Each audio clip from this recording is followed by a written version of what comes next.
नमस्कार दोस्तों, स्वागत है आपका आपके अपने YouTube चैनल आईएएस प्रेप पर। Interpersonal skill and communication skill CSAT का जो बहुत महत्वपूर्ण टॉपिक है, इसका हमने पहला पार्ट किया था। पहले पार्ट में 60 क्वेश्चन डिस्कस किए थे। दूसरे पार्ट में भी लगभग 55 के कुल क्वेश्चन 55-57 क्वेश्चन हम डिस्कस करने जा रहे हैं। तो चलिए शुरू करते हैं। इसके दूसरे पार्ट को देखते हैं 61 नंबर क्वेश्चन से और फटाफट इसको डिस्कस करेंगे। थोड़ा बहुत समझेंगे, बाकी आंसर रहेगा आपके सामने। छोटा सा एक्सप्लेनेशन, छोटी व्याख्या। मैं हूं पांडे, आपका गाइड, आपका दोस्त। पहला प्रश्न है, संबंधों की संरचना संबंधित है नियंत्रण से, संगठन से, नियोजन से, अभिप्रेरणा से। कोई भी संबंध आपको अगर बनाने हैं तो बहुत नियंत्रण क्या उसमें सही होता है? संगठन ठीक है, एक संगठन में संबंध बन सकते हैं। संबंधों की एक संरचना होती है। एक संगठन में ऊपर बॉस होता है, उसके नीचे अधिकारी, फिर उसके नीचे कर्मचारी। इस तरीके से पूरा एक हायरार्की होती है। तो संबंधों की जो पूरी संरचना है वो संगठन से संबंधित होती है, ऑर्गेनाइजेशन से संबंधित होती है।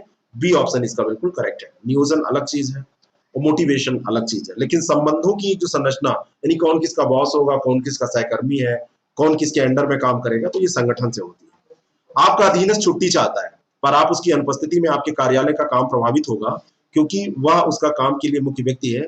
आपको चाहिए कि मतलब अब आप ऐसा क्या करेंगे? आपके अंडर में कोई काम कर रहा है और वो छुट्टी चाह रहा है। वो चाह रहा है छुट्टी, उसका कुछ काम है, लेकिन वो कोई कार्य कर रहा है और अमुक व्यक्ति वही जो है वो महत्वपूर्ण है। तो आपको क्या करना चाहिए? आप ऐसी स्थिति में क्या कर सकते हैं? आप ऐसी स्थिति में उससे मिलेंगे, छुट्टी के कारण के बारे में चर्चा करेंगे और उसकी उपस्थिति की आवश्यकता के लिए उसे मनाने का प्रयास करेंगे। तो पहला प्रयास आपका यही रहेगा। ऐसा नहीं है कि उसको छुट्टी मंजूर कर देंगे, ऐसा भी नहीं है कि वरिष्ठ वरिष्ठ अधिकारी के पास भेजेंगे, यानी कि पलायनवाद, अपनी जिम्मेदारी से आप हट रहे हैं और दूसरे व्यक्ति को उसका काम करने को कहें। पहले ही कहा जा चुका है कि उस काम के लिए वही मुख्य व्यक्ति है। ठीक है, तो डी वाला ऑप्शन इसका ज्यादा करेक्ट है। निर्णयन के बारे में निम्नलिखित में से कौन सा कथन सही है? पहला स्टेटमेंट, यह कार्यवाही को निर्धारित करने का काम है। निर्णयन कार्यवाही निर्धारित करता है, बिल्कुल सही है। और इसका अर्थ है कि विभिन्न क्रियाकलाप जो है, विभिन्न विकल्पों में से एक विकल्प को चुनना। जो निर्णयन होता है यही होता है। जैसे आप 4 ऑप्शन आपके सामने दिए हैं, तो निर्णय आप लेंगे कौन सा टिक करना है, तो दूसरा सही है। और ये नीति निर्माण का पर्यायवाची है। निर्णयन और नीति निर्माण में अंतर होता है। पॉलिसी मेकिंग अलग चीज है और जजमेंट, डिसीजन लेना अलग चीज है। डिसीजन मेकिंग अलग चीज है। तो पॉलिसी मेकिंग और ये डिसीजन मेकिंग, ये दोनों अलग चीज है। तो पहला और दूसरा सही हो जाएगा। बी ऑप्शन इसका करेक्ट है। यह अनुभव करने की अयोग्यता की समस्या का समाधान किसी परिचित वस्तु का असाधारण तरीके से उपयोग द्वारा हो सकता है। यह अनुभव करने की अयोग्यता, यह एक अयोग्यता है कि क्या, ऐसे पढ़िए इसको, समस्या का समाधान किसी परिचित वस्तु का असाधारण तरीके से उपयोग द्वारा हो सकता है। इसको क्या कहते हैं? इसको प्रकार्यात्मक स्थिरता के कारण, है ना, ऐसा जो होता है, ये अयोग्यता जो होती है वो प्रकार्यात्मक स्थिरता के कारण होती है, ड्यू टू फंक्शनल स्टेबिलिटी के। ठीक है ना, तो ए ऑप्शन इसका बिल्कुल करेक्ट हो जाएगा। समस्या समाधान का एक ऐसा नियम अथवा प्रक्रिया जिसका यदि क्रमशः अनुसरण किया जाए तो यह सुनिश्चित कर देता है कि यही समाधान मिल जाएगा। ये क्या कहलाता है? यानी कि एक नियम है, एक प्रक्रिया है, अगर उसका सही से अनुसरण किया जाए तो सुनिश्चित कर देता है कि सही समाधान मिल जाएगा। तो इसको हम कहते हैं कलन विधि, एल्गोरिथम कहते हैं, कलन विधि कहते हैं। सी ऑप्शन इसका बिल्कुल करेक्ट है। यानी कि एक अनुसरण करते हुए उसी के आधार पर समस्या का समाधान मिल जाएगा, ये सुनिश्चित होता है। तो सी ऑप्शन इसका करेक्ट है।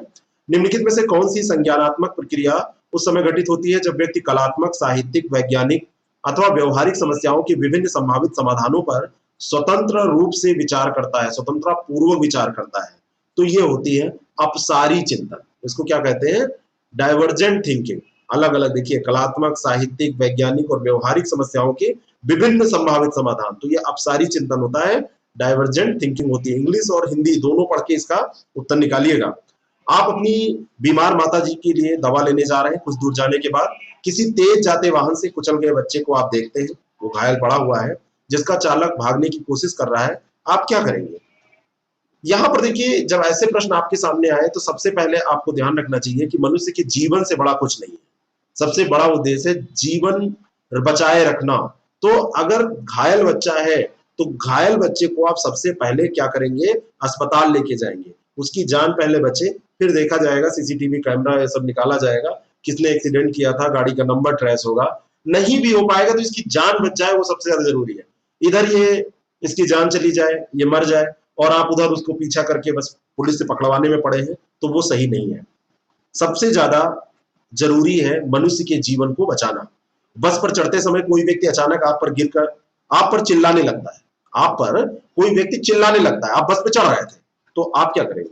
उस पर चिल्लाने लगेंगे? ऐसा नहीं, जैसे को तैसा हर जगह नहीं होता है। कंडक्टर से उसे शांत करने के लिए कहेंगे, ये तो ये हुआ कि आप खुद नहीं उसमें इन्वॉल्व होना चाहते हैं। तीसरा, चिल्लाने का कारण जानकर मामले को शांत करेंगे। भाई क्यों चिल्ला रहा है, उससे पूछेंगे भाई क्या गलती हुई मुझसे, क्यों मेरे ऊपर चिल्ला रहे हो? तो चिल्लाने का कारण जानेंगे, फिर अब उसमें अगर आपकी गलती होगी तो सॉरी बोलेंगे, अगर उसकी होगी तो उसको समझाएंगे भाई ऐसे नहीं चिल्लाया जाता है। अगला प्रश्न है, निर्णय से संबंधित समस्याएं हैं। निर्णय से संबंधित जो सबसे बड़ी प्रॉब्लम होती है वो होती है डर, उम्मीदों से भय, ये हो सकती है, या भय हो सकती है, या भय और झूठी आशा। भय और झूठी आशा ये सबसे बड़ी समस्या है। निर्णय से संबंधित समस्याओं में भय और झूठी आशा। निर्णय का शाब्दिक अर्थ क्या होता है? किसी निष्कर्ष तक पहुंचना। मान लो कोई व्यवसाय आप कर रहे हैं, व्यवसाय में परिवर्तन से समापन तक का निर्णय लेना पड़ता है।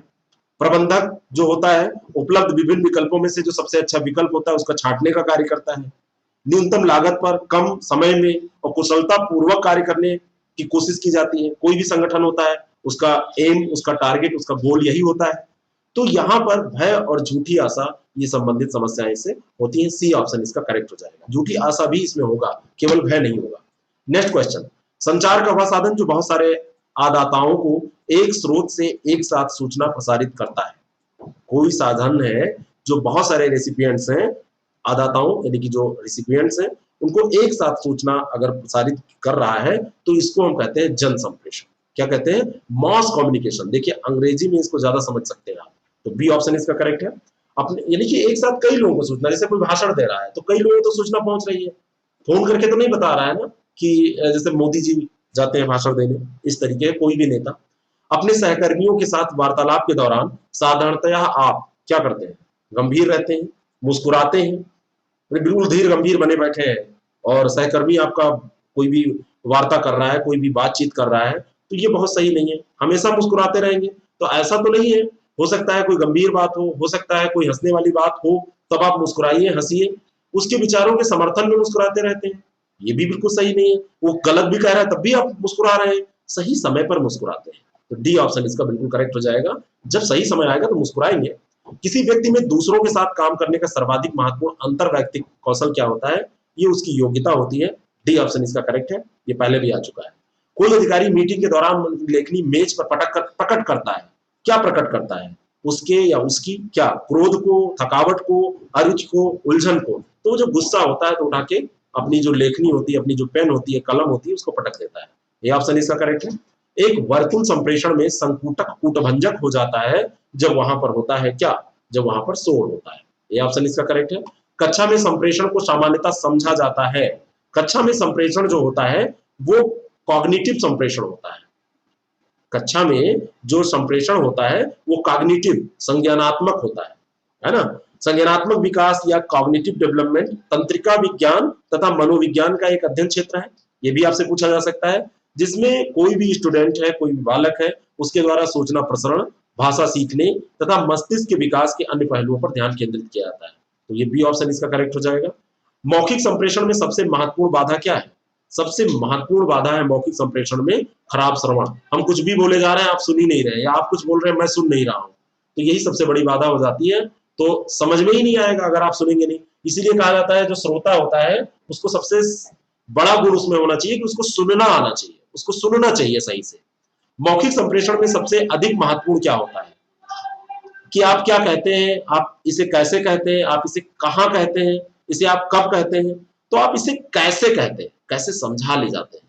जैसे कोई भी बात आप किसी को बता रहे हैं तो आप आधा पहले बता रहे हैं, आधा बाद में बता रहे हैं, या उसका आपका तरीका सही नहीं है, आपकी लैंग्वेज जो है वो जो व्यक्ति आपको सुन रहा है उसके समझ में नहीं आ रही है, तो आप इसे कैसे कहते हैं, आपका स्टाइल कैसा है, how do you say that, ये इंपॉर्टेंट है। कैसे कहते हैं समझाने में सबसे ज्यादा मौखिक संप्रेषण में क्या होता है, यही जरूरी होता है। टेलीफोन द्वारा संप्रेषण किस चीज का उदाहरण है? तो टेलीफोन यांत्रिक संप्रेषण का उदाहरण है, मैकेनिकल कम्युनिकेशन है। सी ऑप्शन इसका करेक्ट है। अधोलिखित में से किस प्रकार के संप्रेषण में नेतृत्व भूमिकाओं की उत्पत्ति सर्वप्रथम होती है? तो नेतृत्व भूमिकाओं की उत्पत्ति सर्वप्रथम होती है, ये ध्यान रखिएगा, सर्वप्रथम। तो कोई स्मॉल ग्रुप होता है, उसमें जब कम्युनिकेशन हो रहा है तो वहीं पर सबसे पहले लघु समूह संप्रेषण में नेतृत्व भूमिकाओं की उत्पत्ति सबसे पहले होती है। संप्रेषण में कम से कम 2 लोग होंगे या 2 से अधिक व्यक्ति हो सकते हैं। मौखिक होगा, लिखित होगा, सांकेतिक होगा, प्रतिकारात्मक होगा, जैसे भी प्रतीकात्मक होगा, तो जिस तरीके से भी होगा, तो और साथ में इसमें एक संदेश होगा। तो सबसे पहले लघु समूह संप्रेषण से स्टार्टिंग इसकी होती है। बी ऑप्शन इसका करेक्ट है। आपका एक वरिष्ठ अधिकारी आपको पसंद नहीं करता, इससे आपका कार्य प्रभावित होता है। आप इस स्थिति को किस प्रकार संभालेंगे? तो आप इस स्थिति को कैसे संभालेंगे? निजी तौर पर एकांत में उससे बात करके। कोई भी वरिष्ठ अधिकारी आपको पसंद अगर नहीं कर रहा है तो आप जाएंगे, उससे मिलेंगे कि सर देखिए मैं आपसे बात करना चाहता हूँ, एकांत में उससे बात करेंगे। ऐसा नहीं कि सबके बीच में उसको आप कहेंगे, बिल्कुल हड़का देंगे कि मैं डरता वरता नहीं हूँ, आप होंगे अधिकारी, अपने घर के होंगे, ऐसा नहीं। वो आपके ऑफिस का बॉस है और बॉस इज ऑलवेज राइट, ये ध्यान रखा करिए। तो आपको उसमें क्या करना पड़ेगा? बात करके ही। ऐसा मतलब नहीं है कि वो कुछ भी कर रहा है राइट ही है।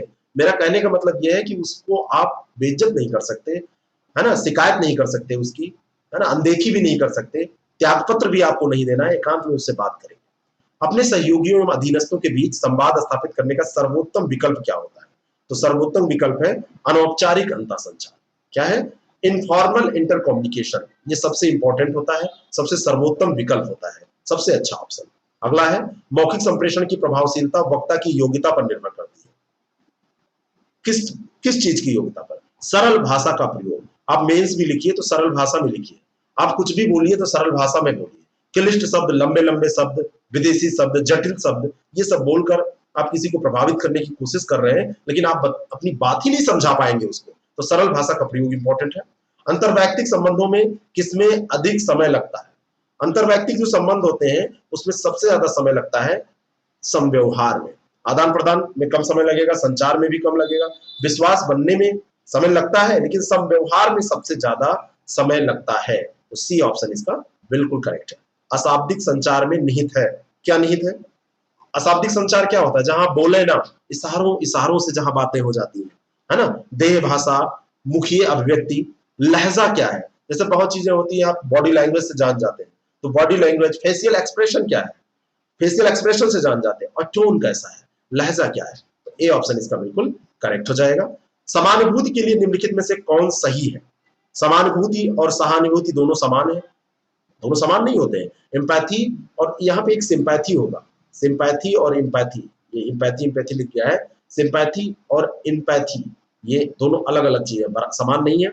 और व्यक्ति में दूसरों की भावनाओं को समझना समानुभूति है ना। सहानुभूति हम दूसरे के प्रति प्रकट कर सकते हैं, लेकिन जब हम उसकी जगह पे रख के सोचते हैं कि ऐसा मेरे साथ होता तो क्या, तो ये होती है समानुभूति। तो बी ऑप्शन इसका करेक्ट है, ए ऑप्शन गलत हो जाएगा। मतलब पहला पहला ये जो यहाँ स्टेटमेंट दिया है वो गलत है, एक नहीं होते हैं, ठीक है ना। इस तरीके से इसको ध्यान में रखिएगा। अगला जो प्रश्न है, नेक्स्ट क्वेश्चन, अगला जो प्रश्न है, औपचारिक निर्देशा निर्देश एवं प्राधिकार पदानुक्रम संचार के किस प्रकार के उदाहरण हैं? औपचारिक दिशा निर्देश और प्राधिकार पदानुक्रम संचार की किस प्रकार के उदाहरण हैं? तो ये जो होते हैं, यहाँ पे इसको ध्यान से आप समझ लीजिए, ये नियंत्रण के उदाहरण है। औपचारिक जो दिशा निर्देश होते हैं और पदाधिकार का जो पदानुक्रम रखा जाता है, वो किस लिए रखा जाता है? कोई भी संगठन जो है उसमें नियंत्रण कैसे स्थापित किया जाए। तो ए ऑप्शन इसका करेक्ट हो जाएगा। निम्नलिखित में से किसका प्रयोग अंतरवैयक्तिक संबंध व्यक्त करने में नहीं किया जाता है? अंतरवैयक्तिक संबंध प्रयोग करने में जिसका प्रयोग नहीं होता है, तो जीवन कौशल का इसमें नहीं होता, लौक कौशल, मृदु कौशल और संगठनात्मक कौशल का होगा। लोक मृदु संगठनात्मक होगा, जीवन का नहीं होगा। नेक्स्ट क्वेश्चन, निम्नलिखित में से कौन द्वंद्व समाधान की अस्वस्थ अनुक्रिया है? तो द्वंद्व समाधान की अस्वस्थ अनुक्रिया है समझौता पाने की अक्षमता। समझौता पाने की अक्षमता द्वंद्व समाधान की अस्वस्थ अनुक्रिया है, समझौता पाने की अक्षमता। बी ऑप्शन इसका करेक्ट है। निम्नलिखित में से कौन उस कौशल को स्पष्ट करता है जो अंतःक्रिया एवं संप्रेषण को सुगम बनाता है? तो ये है सामाजिक कौशल। ऐसा कौशल जो अंतःक्रिया और संप्रेषण को सुगम बनाता है, तो ये सामाजिक कौशल होता है। बी ऑप्शन इसका करेक्ट है। संचार प्रक्रिया में निम्नांकित में से कौन सा चरण पहले आता है? तो सबसे पहले इसमें क्या आएगा? कूट लेखन आएगा, कोडिंग सबसे पहले आएगी। डी ऑप्शन इसका बिल्कुल करेक्ट है, कूट लेखन सबसे पहले आएगा। संचार क्रिया में ये पहला चरण ही होता है। प्राप्तकर्ता को सूचना भेजने की प्रक्रिया है ये कूटलेखन, जिसमें जानकारी पहुंचने के लिए ऐसे माध्यम का प्रयोग किया जाता है जिससे संप्रेषित सूचना प्रेषक और प्राप्तकर्ता दोनों समझ सके। और ऐसी प्रक्रिया है जिसके द्वारा प्राणी विभिन्न माध्यमों के द्वारा सूचना का आदान प्रदान कर सकते हैं। ठीक है, तो ये ध्यान रखिएगा। निम्नलिखित में से किस संप्रेषण अंतःक्रिया में हमें अवश्य ध्यान देना चाहिए कि हमें क्या करना चाहिए? तो संगठनात्मक जो नियम होते हैं, ऑर्गेनाइजेशनल जो रूल होते हैं, उसमें ये ध्यान रखना चाहिए कि हमें क्या करना चाहिए, अपना कर्तव्य, अपनी ड्यूटी। चयनों को संकुचित करने में प्रयुक्त प्रविधियों की प्रक्रिया कहलाती है। तो चयनों को संकुचन करने की जो प्रवृत्ति होती है उसको नियंत्रण करना कहते हैं, नियंत्रित कर दिया गया, कंट्रोल कर दिया गया। ठीक है, अगला जो प्रश्न है, संचार में निस्पंदन के बुरे प्रभाव को कम करने के लिए किस उपाय का प्रयोग किया जाता है? तो ये जो उपाय है ये लघु परिधिकरण है, शॉर्ट सर्किटिंग। संचार में निस्पंदन के बुरे प्रभाव को कम करने के लिए शॉर्ट सर्किटिंग का प्रयोग किया जाता है, ये लघु परिधिकरण का प्रयोग किया जाता है। तो इसका सही उत्तर सी हो जाएगा। अधोलिखित में से कौन सकारात्मक संप्रेषण माध्यम नहीं है? यहां पर देखिए, अगर कोई व्यक्ति ज्यादा वैयक्तिक हो जाएगा, ज्यादा पर्सनल हो जाएगा, तो वो सकारात्मक नहीं होता है, वो सब अपने हिसाब से सोचेगा ना, तो सकारात्मक संप्रेषण वो नहीं होगा। ए ऑप्शन इसका करेक्ट हो जाएगा। एक सुपरिभाषित समस्या में अधोलिखित विशेषताएं होती हैं। कोई भी समस्या है तो उसकी प्रारंभिक अवस्था होगी, फिर एक लक्ष्य अवस्था होगी, फिर एक संकारक होगा और फिर एक नियंत्रक होगा।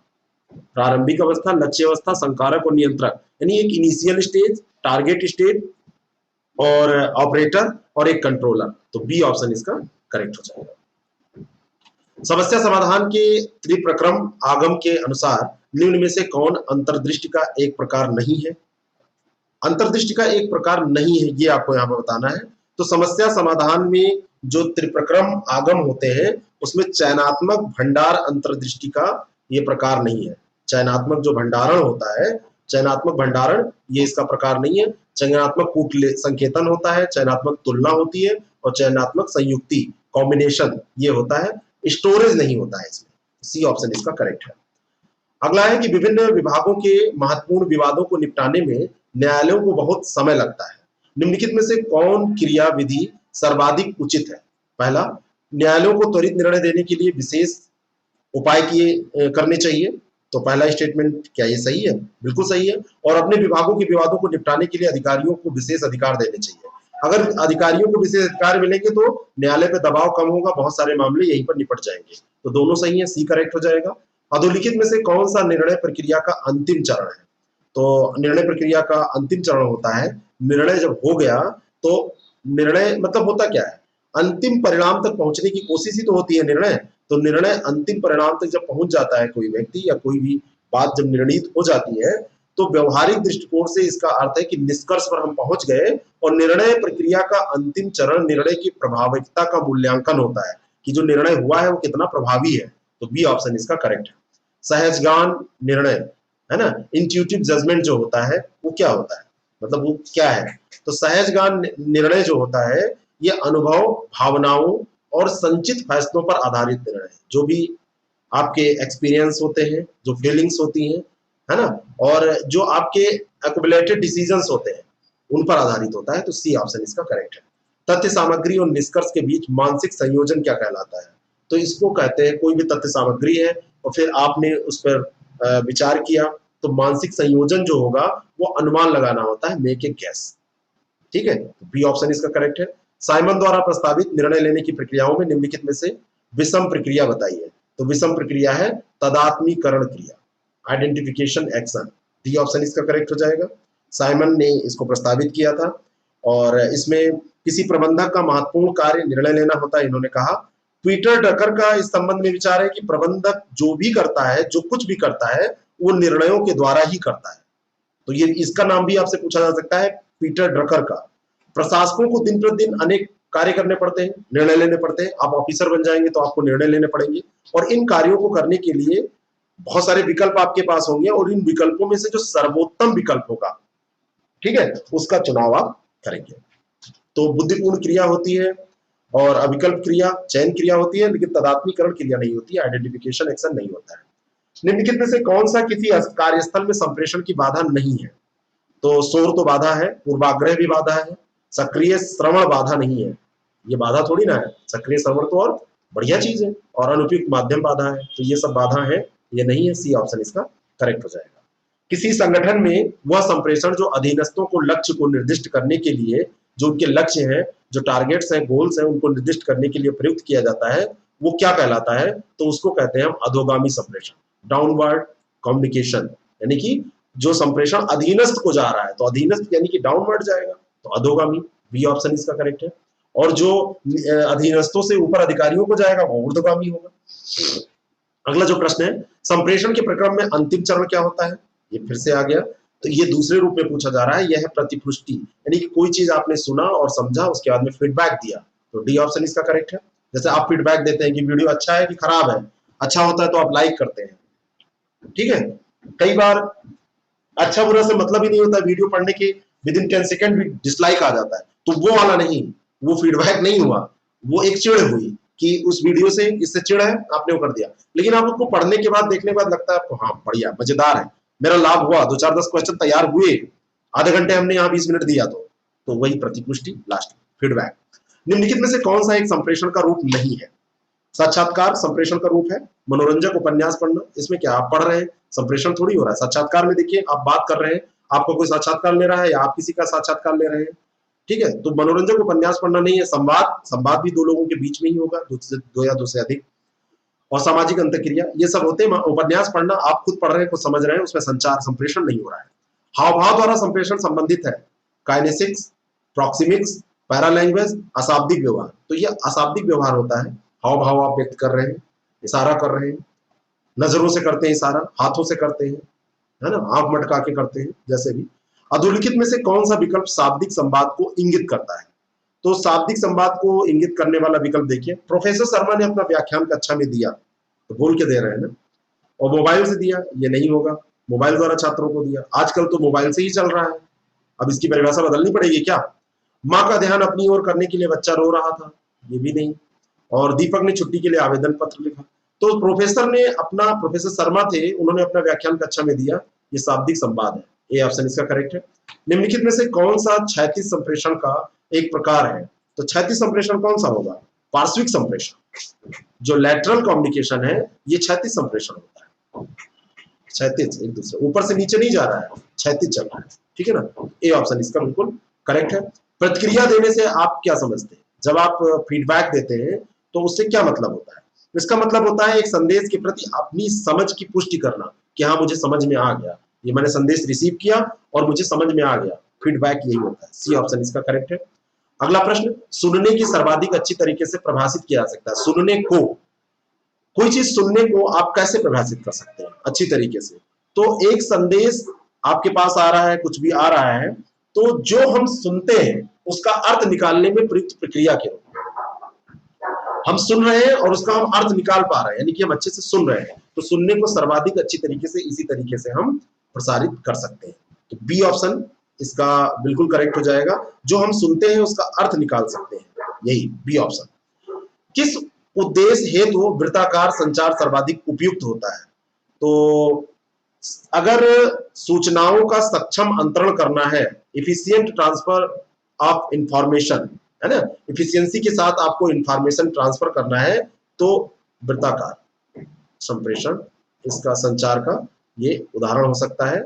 ये वृत्ताकार संचार ये सर्वाधिक उपयुक्त हो जाता है, तो इसका सही उत्तर हो जाएगा सूचनाओं का सक्षम अंतरण, डी ऑप्शन इसका बिल्कुल करेक्ट है। निम्नलिखित में से कौन सा कक्षागत संप्रेषण में सम्मिलित नहीं है?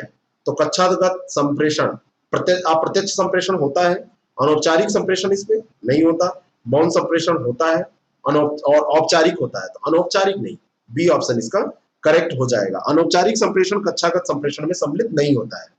जब संदेश के प्रेषक एवं प्रापक, जो भेज रहा है और जो प्राप्त कर रहा है, उनके बीच अनौपचारिक संबंध होता है, तो संप्रेषण भी अनौपचारिक रूप से हो जाता है।